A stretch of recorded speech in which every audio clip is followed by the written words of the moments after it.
एक बार किशोरी जी ठाकुर जी से बोली हम बंसी बजाएंगे। जी बोले आप बंसी मत बजाओ। बोले क्यों? बोले बजेगी नहीं आप। किशोरी जी बोली अच्छा हमसे नहीं बजेगी। ललता विशाखा तुरंत आ गई, ये पहले आ जाए लड़वे लाल जी थे। काकई तुमने?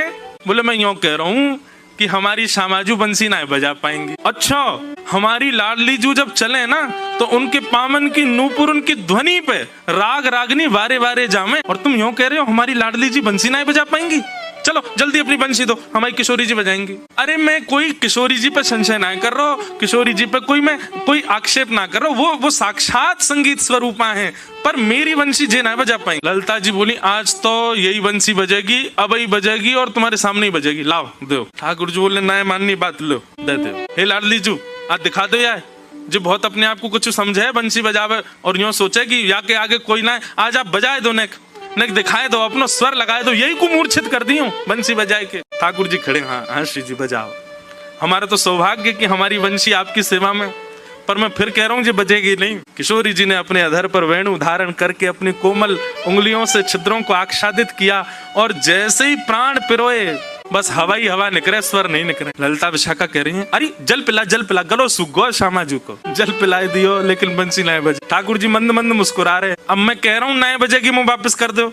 अरे श्यामाजू जी बहुत मायावी है, ये अपनी माया ते कछू कर सके, याने जरूर बंसी बांध दी होगी, याने बंसी को टोना टोटका करके बाकी स्वर सबरे अंतर ध्यान कर दिए, नहीं तो हमारी श्यामाजू कोई स्वर को कोई संगीत के वाद्य को स्पर्श कर दे, अरे स्पर्श मात्र से बजन लगे, ये बंसी क्यों ना बज रही है। ठाकुर जी बोले पहले बंसी वापस करो फिर बताऊंगा। किशोरी जी ने बंसी वापस करी। ठाकुर जी बोले अच्छा एक बात बताओ, आप बंसी को वादन करते समय मन में कौन को चिंतन कर रही? किशोरी जी बोली मैं तो कोई भी वाद्य बजाऊं आपको ही चिंतन करूं। बोले यही तो गलती कर रही हो, ये वंशी जो है ना हमारी अनन्य भक्त है। अनन्य को मतलब कहा होवे एक के अलावा दूसरे को ना भजे, और या वंशी में नित्य आपको ही चिंतन होवे, या वंशी में नित्य आपको स्मरण होवे, ये वंशी आपकी भक्ता है और आप या वंशी से मेरी भक्ति करोगी तो ये वंशी कैसे बजेगी।